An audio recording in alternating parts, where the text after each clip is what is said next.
Hello, my name is David Britt, and I just wanted to give you a little bit of help, a little tutorial, if you will, on how to navigate the eCollege website that'll be the base for your learning over the next few weeks. And so I'll have a series of tutorials here, but this one's just the first basic one that will get you used to using this online format. Whenever you log into your course, this one happens to be MSOM 601, but it's the same for all of the core courses in this degree program. You'll come to this landing page. And the first thing that I want to draw your attention to are the announcements in the section. Now, I use announcements extensively, and so I would encourage you every time that you log into the course to make sure that you've seen and read all the announcements. I try not to waste your time. I don't like to send emails because emails can get lost, and so I kind of like to use this course platform as a one-stop shop for all the learning that you'll have in, going forward. So make sure that you check in here on the announcements page and look at all of those. I already have like 5 in this one. It's the course has not started yet, but I typically load those early, and then each week what I do is I welcome each new lesson, and then at the end of the week I do a lesson recap that I like for you to read too. It's also a place where I put additional notifications during the week as well. Now, on the left-hand navigation over in this section is really where you'll spend the most of your time. Under Course Home here, you'll find the basis for a lot of the different elements of the course. The syllabus is here. I encourage you to look at the syllabus. There are 2 things in particular in the syllabus that I think you need to find early on. That would be the grading rubrics that are in there, and then also the second piece in there are the grading scales and graduate level work. If this is your first graduate class, you'll see that those are probably a little bit more aggressive than your undergraduate courses. So make sure that you take a look at those 2 areas. Also over here is your electronic book. I'm going to do a totally separate tutorial on that one because it's pretty involved, but that is where you will access the electronic books that we use. In this course in particular, we have 13 books that we use. You don't have to read all of them, but you'll read pieces of those. Also under ebook, you'll see an APA guidebook. We use APA in all of our courses, and that's a nice handy little guidebook that you can use. Down here, CSU links. That's where you will have all the different links to financial aid. You'll also have the link to the CSU online library that's there as well, and so you can take a look at that. And then also course project. Each one of our courses in the core courses here have a course project. I'll explain that one a little bit later in another tutorial video as well. And so the first thing I want to do is to highlight just sort of how your week's going to flow. And so if you click on lesson 1, what you're going to see is just an introduction to lesson 1. You'll have lesson objectives, you'll have lesson topics, and then you'll have lesson deliverables. What are the things that you're going to have to submit for that week? Each one of the weeks will be the same from a format perspective. Obviously, the content will be a little bit different, but that's a good place to start to manage your expectations on what you have to do that week. So under lesson 1, you see lesson 1 reading, and lesson 1 reading, and then lesson 2, and so on and so on, all have specific pieces of books that you're going to be reading, and you'll go find those books again over here in the ebook section, but this will tell you what specifically you are to read for that week. Now, the first line on those is actually the title, and then underneath that is the book that you will go find it in, and I'll share that with you in the ebook tutorial.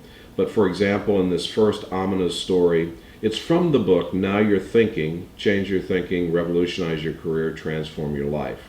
And so that is the name of the book. And then what I'm looking for you to do is to read pages 5 through 43. This is real important that you note these because, again, since we don't read chapters or we don't read specific books from a wall-to-wall perspective, if you will, you're only reading sections of the book. It's important that you note those, or chances are you may read too many pages. So just make sure that you note those. In this lesson 1, for example, you're going to see you have 5 different readings, and it all happens to be from the same book. That doesn't happen that way every week. As a matter of fact, many times you'll have 5 different readings from 5 different books. So just make sure that you pay attention to those. Also underneath that, I've listed some supplemental readings that are not required, but again, I hope that they are helpful to you in your research and they provide some additional current perspective on some of the things that you're looking for. So some of these are actually web-based links that will take you to a website. Others are documents that are in there as well that you'll download. But again, my hope is that I'm not going to waste your time, that you'll find those to be very beneficial as you go forward. So those are the readings. Each week you're going to have readings that you're going to do, and many of those will be from the ebook, but then again there'll be some supplemental readings for you to find on your own as well. Underneath lesson readings, you'll have lesson video. I believe I probably have 1 to 2 videos every week. I like videos because I think they help reinforce some of the learning. So again, you'll be able to click on that. Sometimes these are YouTube, sometimes they are other videos that I've found in different sources and different sections. One of the key learning tools that we use in this degree program are discussion boards. Discussion boards are very important because what they do is they actually operate much like you may have experienced in some of your on-ground classes in the past, where the professor would get up and say, what I want you to do is to put your desks in groups of 6 and talk about this particular question. Well, discussion boards in an online format are that put your desk together and talk about this mechanism. So that's how we do that. So we'll have 1 to 2 discussion boards every week. Now here's how these work. You'll see this is discussion board 1.2. It says define critical thinking, give specific examples, blah, blah, blah, blah. So what we want you to do is we want you to provide 1 original response to that question, and then in step 2 we want you to read other students' posts and respond to at least 2 other students. And so your requirements on the discussion boards would be this. You have to have 1 original response, and then you have to have 2 responses that are to other students' posts. Now, this is really important that you understand this. I want these to be substantive. I don't want them to be, yes, I agree. I don't want them to be good point.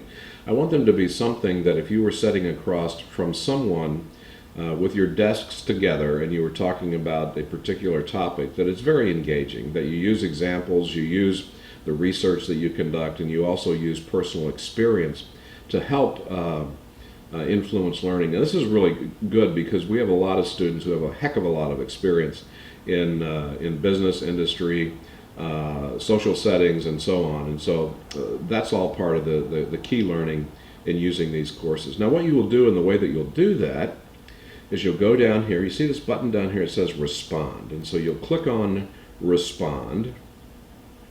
And then if I scroll down, you'll type in the subject, and this is your text box. So this is where you'll do all of your posting.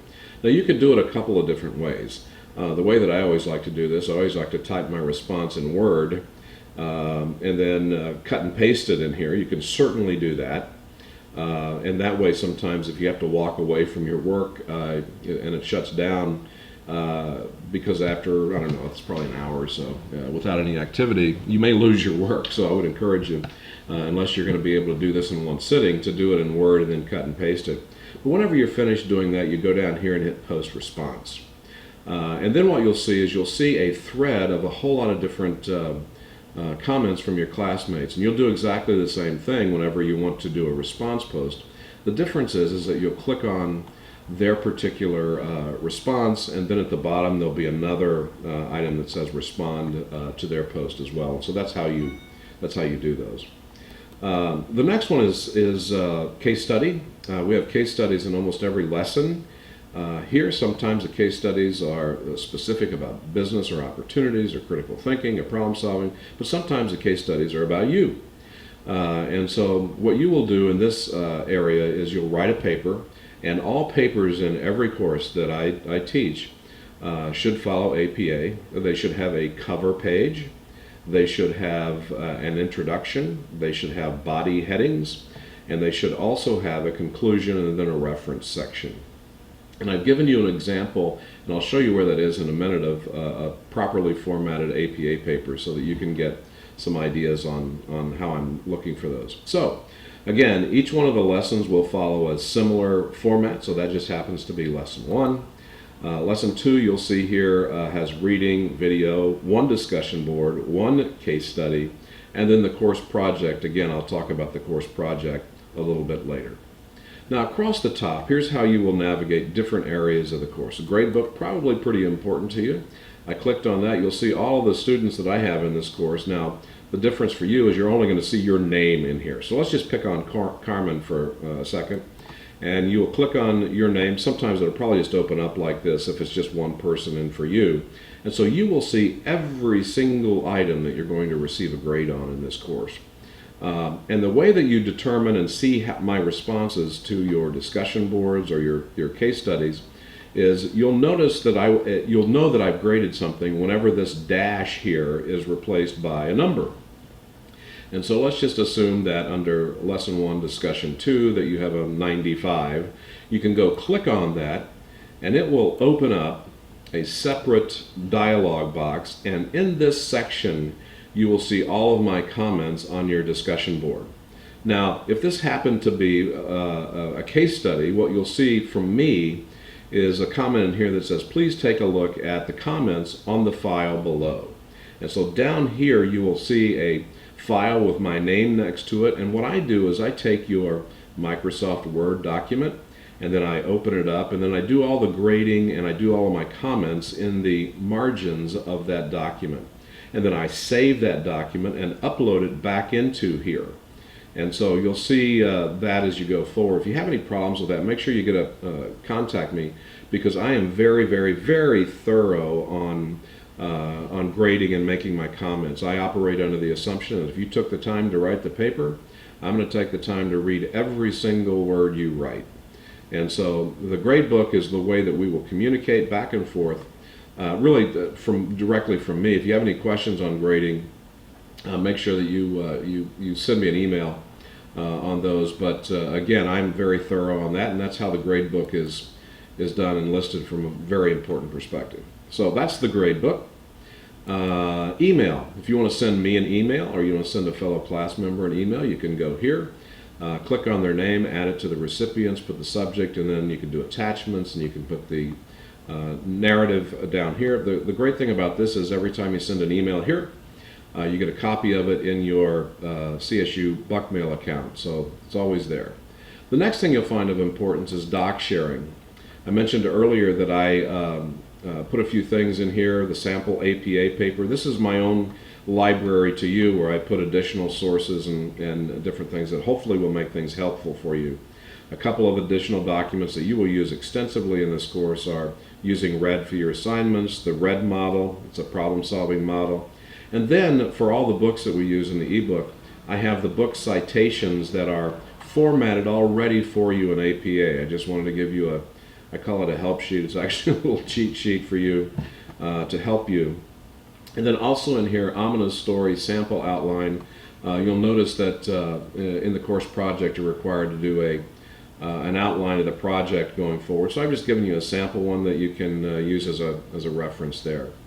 And then Dropbox over here on the right. Dropbox is where you will upload all of the written assignments that are non-discussion board. So you'll see, for example, in the case study over here that you have to submit it via Dropbox. So you will go into Dropbox and it will highlight for you and give you the opportunity to upload those so that I can receive those. Over here on the top is tech support, 3 different ways of tech support. There is instant message 24/7. There's an 800 number that's 24/7, and then there's an email option. I don't recommend that one because sometimes it takes 24 hours for them to get back in touch with you. So that hopefully provides you a little bit of an overview. Like I say, I'll provide some subsequent tutorials here on the ebook and then also the course project coming up. So my hope is that this has been helpful for you. Obviously, if there are questions that you have, make sure that you give me a contact call. Thanks.